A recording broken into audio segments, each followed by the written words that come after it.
Boa noite. Vamos aguardar aí alguns instantes para que o Instagram chame os nossos seguidores para mais essa live, mais essa jornada bíblica. Hoje a gente vai falar do livro de Miqueias e do livro de Naum, tá bom? Miqueias e Naum, os profetas menores aqui do Antigo Testamento.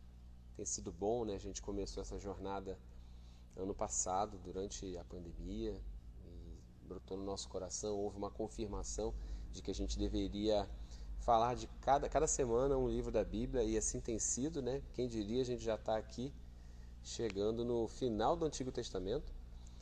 Agora nos profetas menores a gente tem livros que são livros de 7 capítulos, de 3 capítulos, como o livro de Miqueias e Naum. Então a gente consegue falar de 2 em uma semana.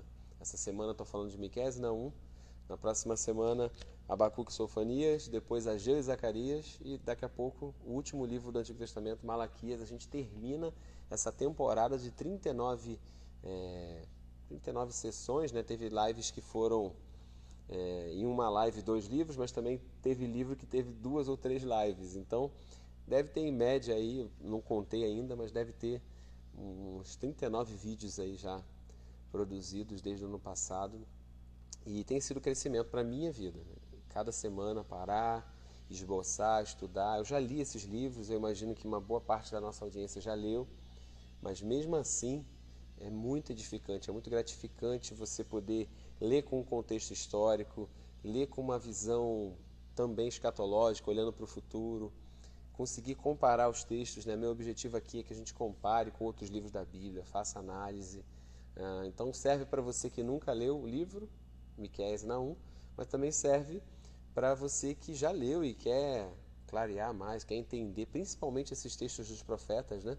Que são textos mais difíceis. Quero dar uma boa noite para você que está chegando na nossa jornada hoje, você que está passando por aqui, fica com a gente. Quero incentivar você aí além de comentar, de curtir, porque isso ajuda a elevar a nossa publicação.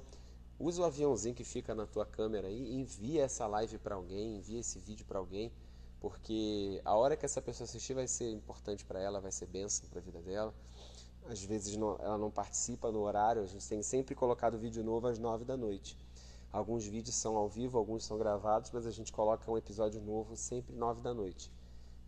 E você pode compartilhar, mesmo que essa pessoa não esteja assistindo nesse momento da live, da transmissão, ela vai assistir, a gente percebe que 90% assiste depois.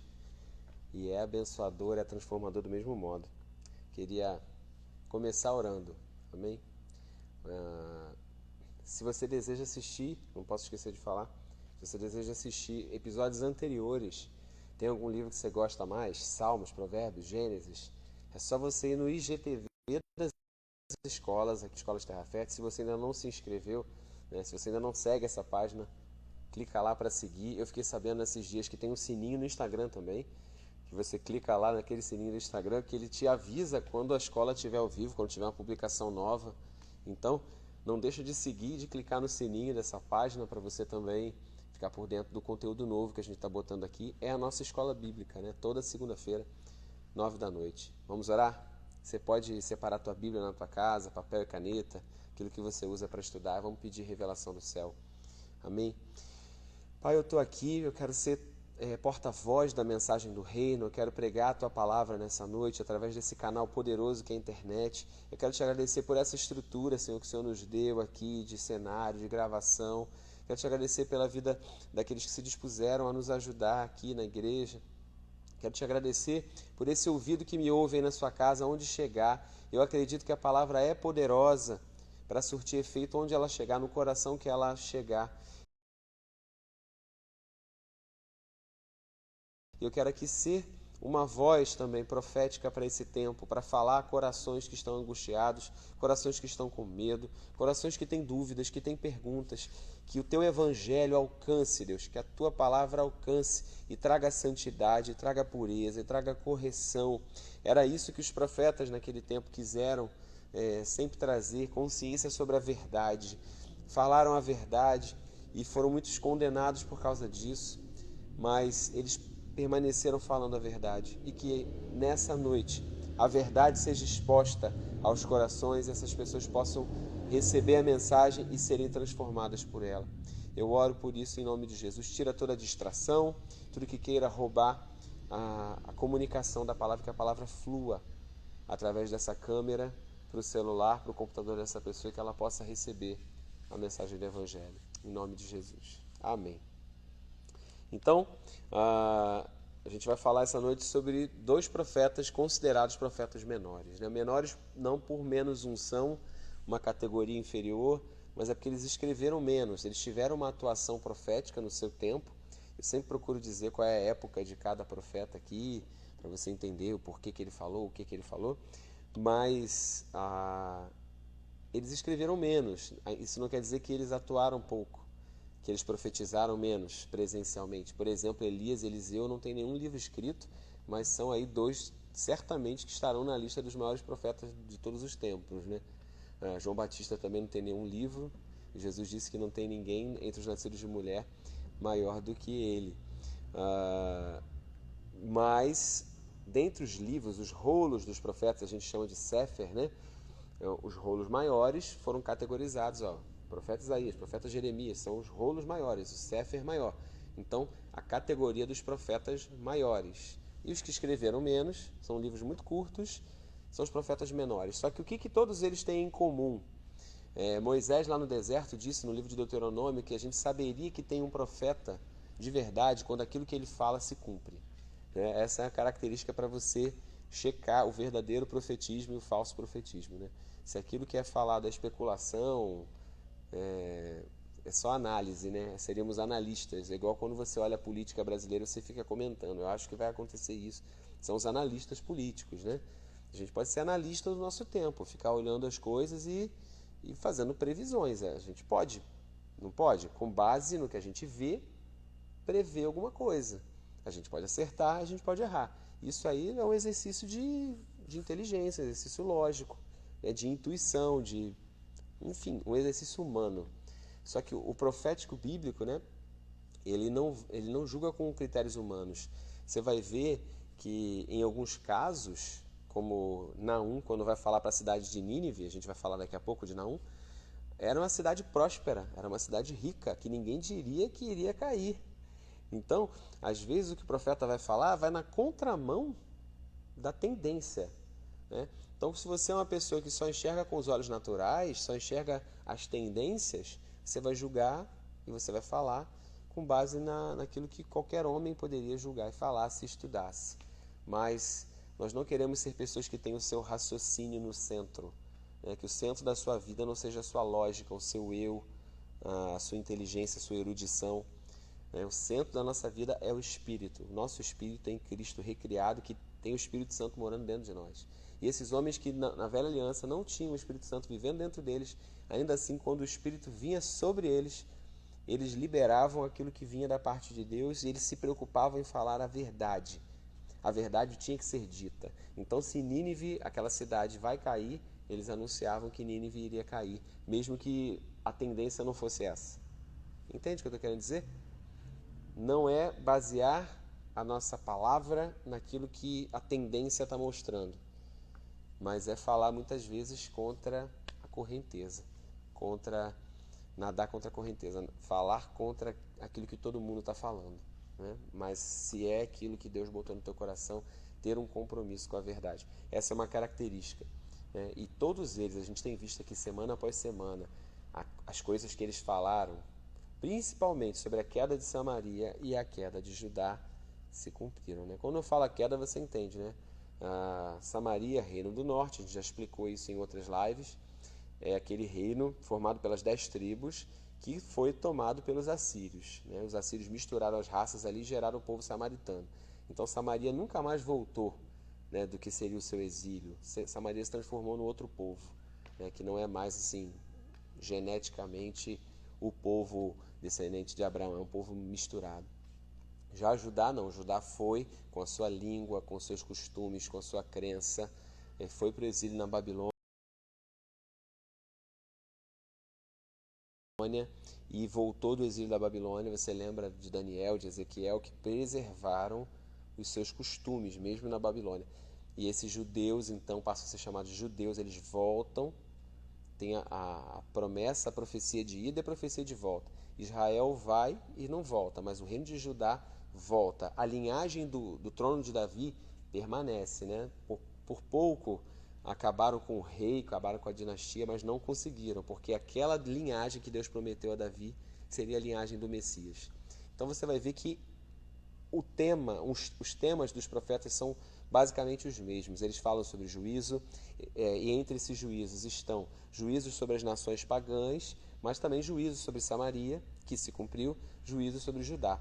E eu já expliquei também em outras lives que quando o Espírito do Senhor toma o profeta, ele começa a falar de uma realidade local, muitas vezes ele, sem saber, ele está avançando para o futuro escatológico. Ele está falando de um juízo iminente, um juízo que já vai acontecer ali para Judá, exílio na Babilônia. Mas sem saber, ele está avançando para o dia do Senhor, né? Essa palavra dia do Senhor aparece muito nos profetas menores. Sem querer, sem imaginar, o profeta já está falando do último dia, onde o juízo não vai ser um juízo temporário, mas o juízo definitivo do Senhor sobre todas as nações. Então vamos caminhar em Miqueias primeiro. Miqueias, o nome dele significa aquele que é como o Senhor. Miqueias, quem é como o Senhor. Você pode abrir no capítulo 1, versículo 1, a primeira definição dele, está lá. Palavra do Senhor que veio a Miqueias, morastita, né? Provavelmente a cidade que ele morava era Morasete, nos dias de Jotão, Acais e Ezequias. Então, situando no tempo, Ezequias é um rei bom entre os reis de Judá. Então, havia pecado no Reino do Sul, mas não era o pior momento, tá? Esses reis de Judá, a qual ele viu sobre Samaria e Jerusalém. Apesar dele ser do Reino do Sul, de uma cidade próxima ali de Jerusalém, o ministério dele ele já dirige aqui no primeiro capítulo, ele já se dirige para Samaria e para Jerusalém. Então ele vai se voltar para profetizar sobre essas cidades. Então você já entende o tempo dele, é um tempo onde ainda existiam os dois reinos, tá? Porque o Reino do Norte acaba primeiro e o Reino do Sul ainda continua um pouco, tá? O Reino do Norte teve mais reis ímpios. Lembra de Acabe? Elias e Eliseu são profetas no norte, tá? Então, o reino de Samaria ele vai ser desfeito primeiro. O reino do sul continua. E uma das coisas que o Senhor fala é que Samaria influenciou Judá. Influenciou Judá para o erro, para o pecado. Porque teve muito mais rei profano no norte. No sul ainda tinha um ou outro que seguia os costumes de Davi. O Senhor sempre fazia lembrança de Davi, que foi um rei bom, um rei segundo o coração dele. Então, a gente tem Josafá, que era um bom rei, a gente tem Ezequias, que é um bom rei, a gente tem Josias, que é um reformador também, que no tempo dele ele quer restaurar as coisas. Então, Miqueias vai se dirigir, a sua palavra profética, a esses dois reinos. No versículo 6, ele vai então liberar sua primeira profecia sobre Samaria. Sendo assim, farei de Samaria um monte de entulho. Vou ler nessa versão aqui que é a revista é corrigida. Farei de Samaria um montão de pedras do campo, uma terra de plantar vinhas. Farei rebolar as suas pedras no vale e descobrirei os seus fundamentos. Ele fala, atirarei, na King James, atirarei suas pedras no vale e descobrirei os seus fundamentos. O que é descobrir os fundamentos, né? Se você tem uma casa e você derruba e fica só os fundamentos, significa que toda a estrutura caiu. Ou seja, aquela cidade vai virar entulho. Então aqui a gente já sabe que Miqueias é um profeta verdadeiro, é um profeta do Senhor falando, porque o que ele falou se cumpriu. De fato, depois do tempo dele, né, uma coisa é você falar depois que já aconteceu. Ele falou antes, enquanto existia Samaria, ele falou que o Senhor transformaria Samaria em entulho. Né, e foi o que aconteceu. Samaria foi tomada pelo Império Assírio na época. No versículo 9, porque as feridas de Samaria são incuráveis, e o mal que carrega já contaminou Judá. Estendeu-se até o portão do meu povo, até Jerusalém. Então, uma das queixas do Senhor contra Samaria, contra o reino do norte, era que o pecado deles também influenciou o reino do sul, também influenciou. A gente vê às vezes reis do norte fazendo parceria com os reis do sul e o Senhor reprovando aquela aliança, aquela parceria ali. Então, aquela maldade de Samaria já havia influenciado, contaminado o reino do sul. o Senhor vai sentenciar, então, no livro de Miqueias, na profecia de Miqueias, os líderes do povo. Vai sentenciar os profetas daquele tempo que não falavam a palavra do Senhor e os sacerdotes que deveriam ser aqueles que ensinavam o povo como sacrificar, como adorar. O sacerdote tinha esse ofício de ser o líder espiritual. Então, Miqueias, na sua profecia, vai falar muito condenando Samaria e condenando Judá. Como eu disse, às vezes na profecia ele avança para o futuro. Olha o que diz Miqueias no capítulo 4, vou ler do versículo 1 em diante, porque ele iria falar do juízo vindo sobre Judá e ele começa a avançar para os dias futuros. Inclusive, a profecia de Miqueias, ele é um contemporâneo de Isaías, tá? Isaías também foi um profeta ali no Reino do Sul, mais ou menos na mesma época. E esse texto de Isaías 2 é muito parecido com o texto de Miqueias 4. Parece que houve uma influência ali de um sobre o outro, mas enfim, o Espírito do Senhor falando. Se você comparar as profecias de Isaías 2 e de Miqueias 4, é muito semelhante. Miqueias 4:1, nos últimos dias. Então está falando para o nosso tempo, né? Ele falou isso 700 anos antes de Cristo, e ele vai falar sobre os últimos dias, que são os dias que a gente está entrando. Nos últimos dias acontecerá que o monte da casa de Yahvé, o templo do Senhor, será estabelecido como o principal entre todos os montes da terra. A gente está vendo isso, né? Lá em Israel, uma disputa pelo monte do templo, uma disputa por aquele território. E o Senhor está falando, aquele monte, o monte da casa do Senhor, o templo, será estabelecido o principal dos montes da terra. E se levantará sobre as montanhas, os povos irão, os povos, os gentios, olha o que ele está falando sobre o tempo do fim, irão até ele. Versículo 2. Porque o plano de Deus, né, começava em Judá, começa em Jerusalém, não tem como, Deus não descartou o seu povo, um Deus que tem como caráter ele não mudar a sua aliança, as promessas que ele fez a Abraão, não dá para ele descartar a aliança que ele fez com Israel.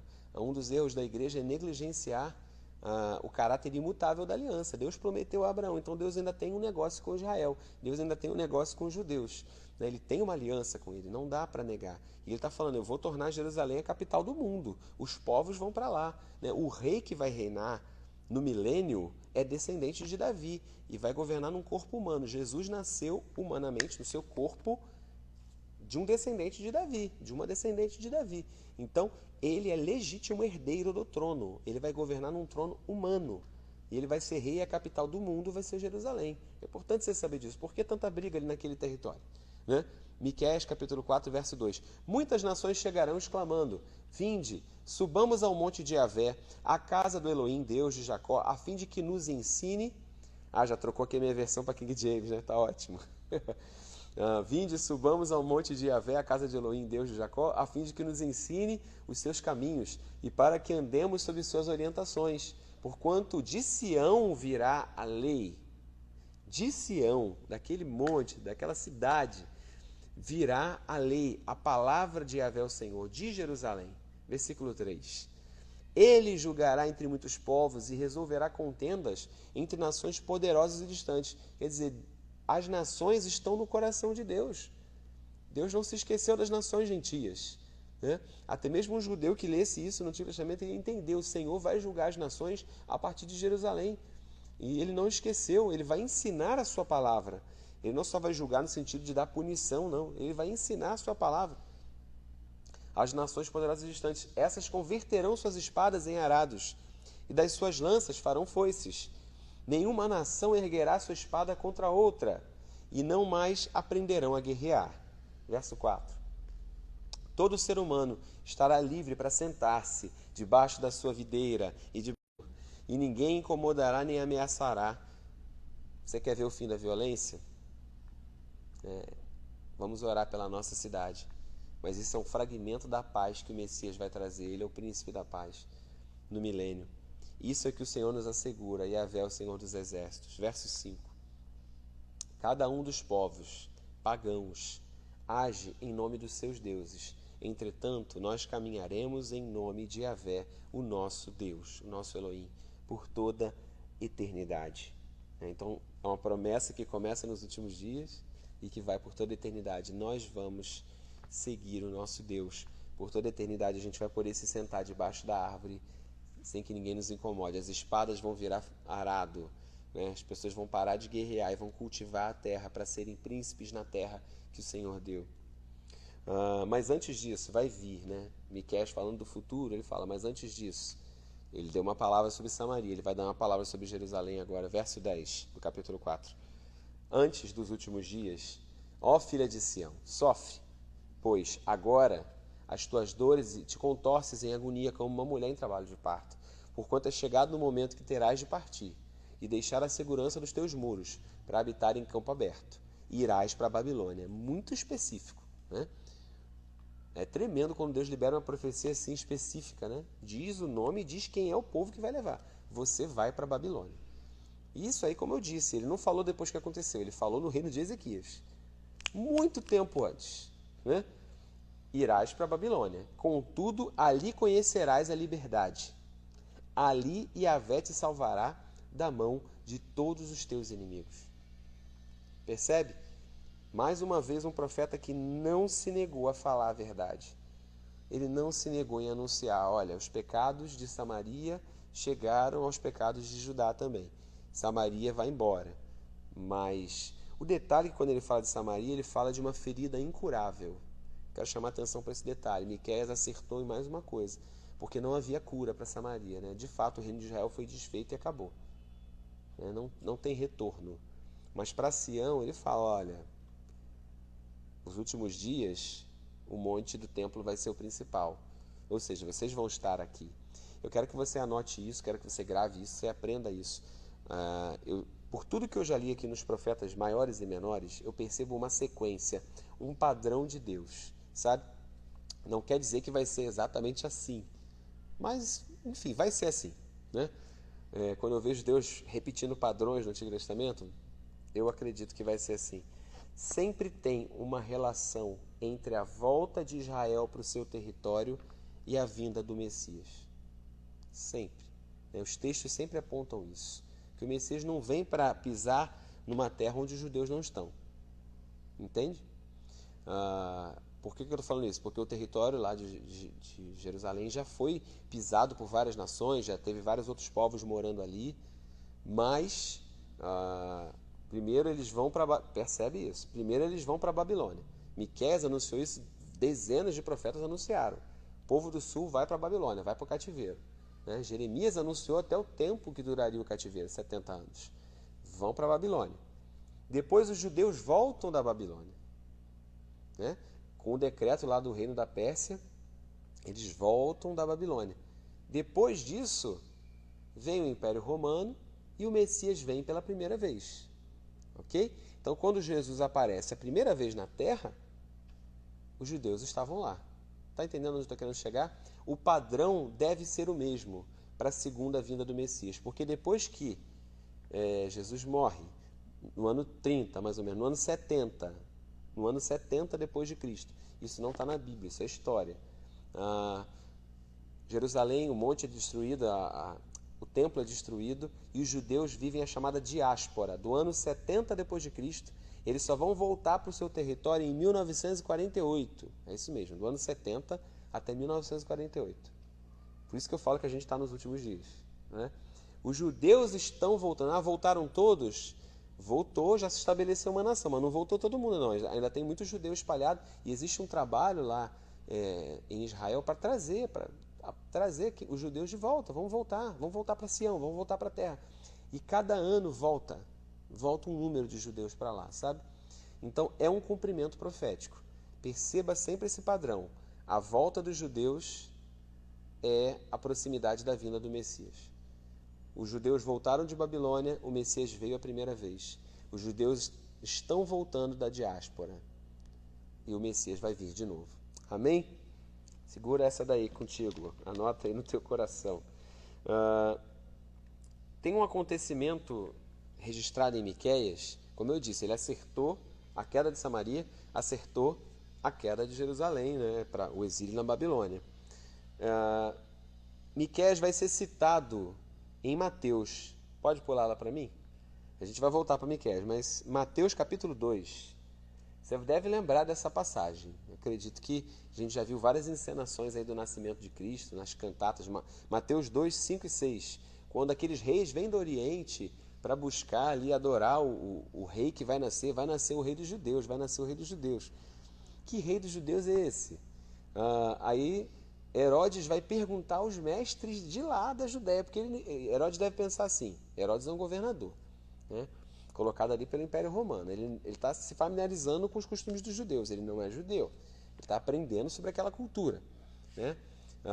E ele está vendo pessoas que vêm do Oriente, né, povos orientais vindo adorar um rei dos judeus, e ele pergunta aos mestres, e vocês, o que vocês sabem? O que é a religião de vocês? O que o livro de vocês diz? Vocês, não tem alguém aqui que saiba me dizer onde que vai nascer esse rei aí? É a época dele nascer? Então isso significa, gente, que quem lesse, quem tivesse acesso ao livro, né, porque não era todo mundo que tinha a cópia do livro, não era todo mundo que sabia ler, né, assim, os textos bíblicos, e Herodes pergunta ali aos escribas, né, os copistas, vocês que fazem a cópia do livro aí, onde que vai nascer? E eles lhe responderam, Mateus 2,5, em Belém, da Judéia, porque assim escreveu o profeta. Mas tu, Belém, da terra de Judá, de modo algum és a menor entre as principais cidades de Judá, porque de ti sairá o guia, que como pastor conduzirá Israel, meu povo. Que profeta é esse? É Miqueias, tá? Aí volta para mim, Miqueias 5. Miqueias 5, 1 e 2. Então esse livro menor, que a gente considera menor, o rolo menor, na verdade, revelou até o lugar. Ele vai nascer em Belém. Miqueias 5, 1. Agora, pois, reúne as tuas tropas, ó cidade das tropas, fortifica teus muros, ó cidade murada, porquanto já há um cerco contra nós. O contexto ali ainda era falando de Babilônia, que eles seriam levados. E aí ele vai dizer uma profecia que se refere também à crucificação. O líder de Israel será ferido na face, com uma vara. Isso aconteceu. Versículo 2.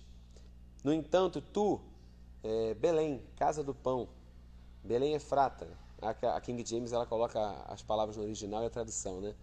Belém Efrata, embora pequena demais para figurar entre as milhares de Judá, sairá de ti, para mim, aquele que será o governante sobre todo Israel, cujas origens são desde os dias da eternidade.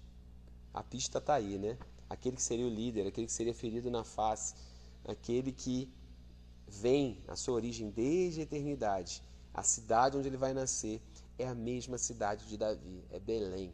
Olha a pista aí clara. Então qualquer escriba, mestre da lei, que conhecesse os profetas, né, às vezes a gente trata com um certo desprezo ou omissão os profetas menores, não é verdade? A gente quase não lê, não usa nas pregações, dá pouca atenção, mas olha quanta coisa Miqueias entregou sobre o destino, né?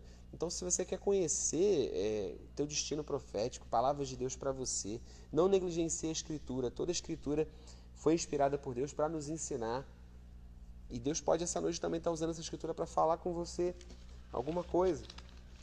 Eu quero liberar, então, alguns ensinos que estão nesse livro. Alguns ensinos que não podem ser negligenciados e que o Senhor nos exorta através de Miqueias.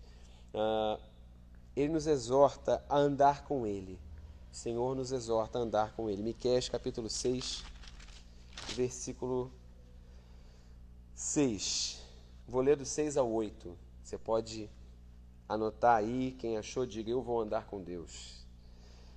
Gente, a gente sente uma falta da interação, assim, falando com a câmera. A gente sente uma vontade de ter um feedback. Escreve pra gente, não deixa de mandar um direct lá. Sabe, é tão bom saber que a palavra de alguma forma está alcançando os corações. Você não está só assistindo, mas aquilo assentou no teu coração. Se essa palavra fez sentido para você, comenta, compartilha, escreve para mim. Eu quero saber que isso falou contigo. Então, ensinos do livro de Miqueias: andar com Deus. Miqueias 6,6. Sendo assim, com que eu devo me apresentar diante do Senhor? Como me curvarei perante Deus, perante Elohim, Deus exaltado? Deveria eu oferecer holocaustos em sacrifícios queimados de bezerros de um ano? Versículo 7.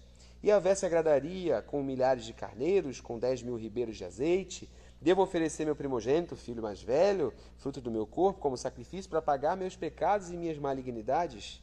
Verso 8. Ó ser humano, ele já te revelou o que é bom e o que Yahvé exige de ti, senão apenas que pratiques a justiça, Ames a misericórdia e a lealdade, e andes humildemente na companhia do teu Deus.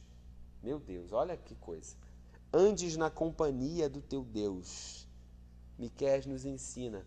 Presta atenção que ele frisa que para andar na companhia de Deus, ele frisa algumas palavras como humildade, mansidão, ande humildemente. Sabe, a palavra dos profetas é sempre para ferir o orgulho das pessoas, o orgulho das nações pagãs, o orgulho dos idólatras. O Senhor está falando, deixa o teu orgulho agora. O Senhor está te falando, deixa o teu orgulho agora e anda humildemente diante do teu Deus. Faz o que é direito, pratica a justiça. Sabe, você está vendo uma situação que não está justa, que não está certa, corrige. E anda na companhia do teu Deus. É o ensino que ele deixa. Não é sacrifício, não é religião, sabe? Ele está falando de tudo aquilo que era prática religiosa, entregar sacrifício, entregar dinheiro, entregar azeite, Cara, faz o que é certo. Faz o que é certo, anda em humildade, anda na companhia do teu Deus. Miqueias também nos ensina a respeito do serviço errado que as pessoas têm em relação ao dinheiro, de como elas administram mal e fazem o que é errado. E que quem vive dessa forma tem como consequência a escassez financeira. Miqueias capítulo 6 também, versículo 11. Ele vai dizer assim: poderia eu inocentar aquele que tem balança adulterada e fraudulenta e uma bolsa de pesos enganosos? Essa expressão balança fraudulenta, gente, é meio para a gente, nossa sociedade às vezes é meio difícil de interpretar isso, né? Balança fraudulenta seria o seguinte: você vem comprar comigo e aí para você eu cobro diferente ali o peso da balança, para outro eu fraudo a balança, é como se fosse um medidor, né? Para eu oprimir alguém, tirar de alguém mais do que o que é devido. Ele está falando de tipo de pessoas que enriquecem às custas do que não é direito. Versículo 12. Os ricos que vivem entre vós na cidade estão cheios de violência. O seu povo é mentiroso e suas línguas só falam enganos. Prosperar financeiramente não é difícil, entenda. Se a pessoa é mentirosa, dá a volta nos outros, é violenta, ela prospera, né, de acordo com os padrões humanos. Mas o Senhor está falando, está cheio de violência, vocês têm fraudado. Então, esse tipo de prosperidade é condenada pelo Senhor. Ele fala, olha, vocês, os ricos que estão vivendo nessa cidade, estão cheios de violência. Né? Ricos através de mentiras, ricos através de balanças fraudulentas. Aí ele vai dizer no versículo 14, tu comerás, mas não te saciarás, continuamente estarás com fome, acumularás os teus bens, mas nada conseguirás poupar. Eu te entregarei a espada. Tu semearás, no 15, mas não colherás. Pisarás a azeitona, mas não te ungirás de azeite. Pisarás as uvas, mas não beberás o vinho. Porquanto tem desobedecido aos decretos do rei Onri. Esse Onri aqui é o pai de Acabe, tá? Todas as práticas malignas da família de Acabe. E tem seguido as tradições deles. Por tudo isso vos entregarei à destruição. O seu povo ao desprezo, à humilhação. Sofrerás o escárnio das nações. Então esse tipo de prosperidade vai ter como recompensa a herança de Acabe. O próprio nome já diz, né? Acabe. Né? Aquela geração foi exterminada. A família de Acabe foi toda exterminada. Todos morreram. Então, essa herança, o Senhor fala, não queira a prosperidade da mentira, não queira a prosperidade da fraude, não queira a prosperidade da língua enganosa. Então, o Senhor condena isso. Esse é um ensino também que Miqueias deixa pra gente, que a avareza é idolatria, né? Que querer ganhar dinheiro às custas de qualquer coisa, fazendo qualquer coisa, é abominação diante do Senhor. E como que Deus lida com o pecado? Miqueias 7,18. Vou fechar esse episódio sobre Miqueias falando da maneira como Deus lida com o pecado. Versículo 18. Quem é, pois, comparável a ti, ó Deus, Deus que perdoa todos os pecados e não mais relembra a transgressão do remanescente da tua herança. Eis que tu não permanecerás irado para sempre. Pelo contrário, teu prazer eterno é demonstrar o teu amor. De novo terás compaixão de nós, pisarás as nossas malignidades e atirarás os nossos pecados nas profundezas do mar. Atirarás os nossos pecados nas profundezas do mar. Ficou recorrente no meio evangélico essa expressão, né? O mar do esquecimento. Deus não vai se lembrar mais dos seus pecados, ele vai atirar no mar. Porque tem uma outra profecia que fala dos seus pecados não lembrarei mais, eu vou esquecer. E nessa aqui fala que ele vai atirar os nossos pecados. Aqui não fala esquecer, mas fala que vai atirar nas profundezas do mar. Então a galera já misturou aquela que fala que eu não me lembrarei mais com essa que é das profundezas do mar. A Bíblia nunca fala que vai lançar no mar do esquecimento, tá? Mas como tem duas profecias, uma que fala que o Senhor vai se esquecer e outra que fala que vai lançar nas profundezas do mar, a galera junta as duas, tá? Mas de fato, lançar no mar significa um lugar que não tem mais como a humanidade acessar, já se perdeu. O profeta está dizendo, se perdeu no oceano, e não tem como resgatar. Então o Senhor vai ter piedade. A mensagem final é de como Deus lida com os nossos pecados. E de fato, Ele está dizendo, olha, vocês vão para o exílio da Babilônia, eu vou julgar a maldade que vocês estão tendo, igual eu julguei a família de Acabe. Mas de Sião vai vir o príncipe. O monte do templo ainda vai ser o lugar onde as nações vão se reunir para aprender a lei do Senhor. Então tem restauração para Judá, tem restauração para Jerusalém, tem restauração para você, se você resolver andar com o teu Deus em humildade, fazendo o que é direito. Amém? Esse episódio de Miqueias ficou maior até do que o que eu esperava. Vou fazer um corte aqui então, para a gente lançar para a próxima semana, então, o episódio sobre Naum. Acho que dá para ser cada semana um pouquinho aí dos profetas, e você vai ter mais tempo para assistir o vídeo, um vídeo mais curto, as pessoas vêm com mais facilidade, né? Então vamos fechar essa semana só com Miqueias. Semana que vem a gente fala de Naum, tá bom? Um grande abraço.